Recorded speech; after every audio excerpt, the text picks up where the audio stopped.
Faith and morality. We begin with the most general theme of all, the influence of Christian faith on morality. Every human person, Christian or not, is called to live a moral life. Therefore, Christian faith and moral life are not identical. But for Christians, their faith makes a radical difference in their moral lives in two basic ways. Number one, by providing a distinctive Christian meaning to life. Number two, a strengthening moral motivation with uniquely Christian motives. The Christian meaning for the individual person was detailed in the preceding chapter.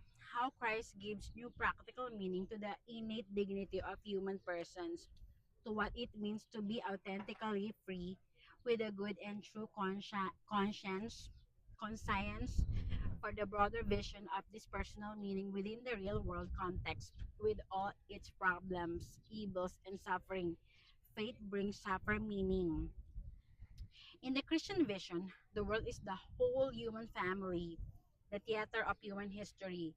It travails, it triumphs, and failures. This world has been created and is sustained by the love of its maker. It has been freed from the slavery of sin by Christ, who was crucified and rose again in order to break the stranglehold of personified evil, so that it might be fashioned anew according to God's design and brought to its fulfillment. The motivation with which faith inspires the moral life of Christians flows from this new meaning Christ gives and from the Spirit of truth who guides us to all truth in John chapter 16 verse 13. Motives are gradually formed by the many symbols, stories, personages, ritual ceremonies, customs, and prayers through which the faith is handed on from generation to generation.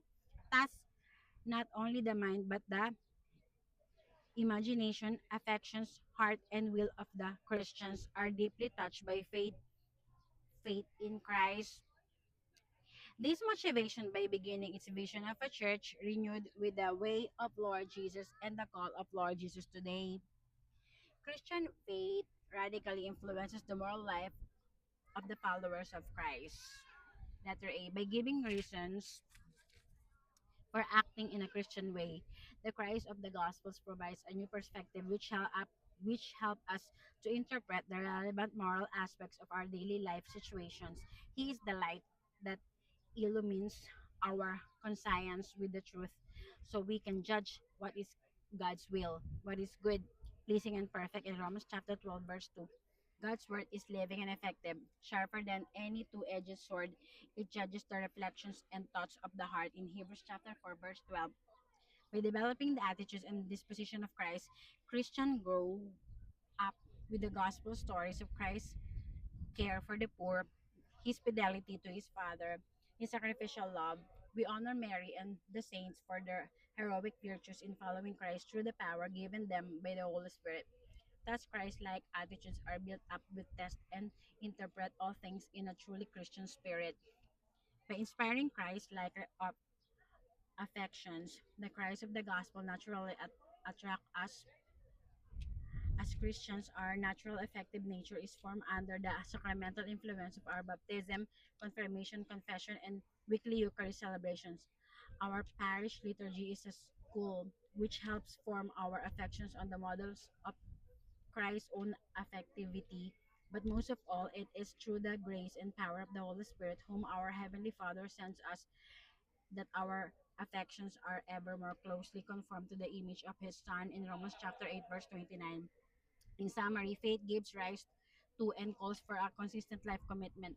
Through moral life, especially our works of charity, our faith becomes a confession, a witness before God and our neighbors of our gift of self, like that of Lord Jesus, the source, model, and means of our moral life.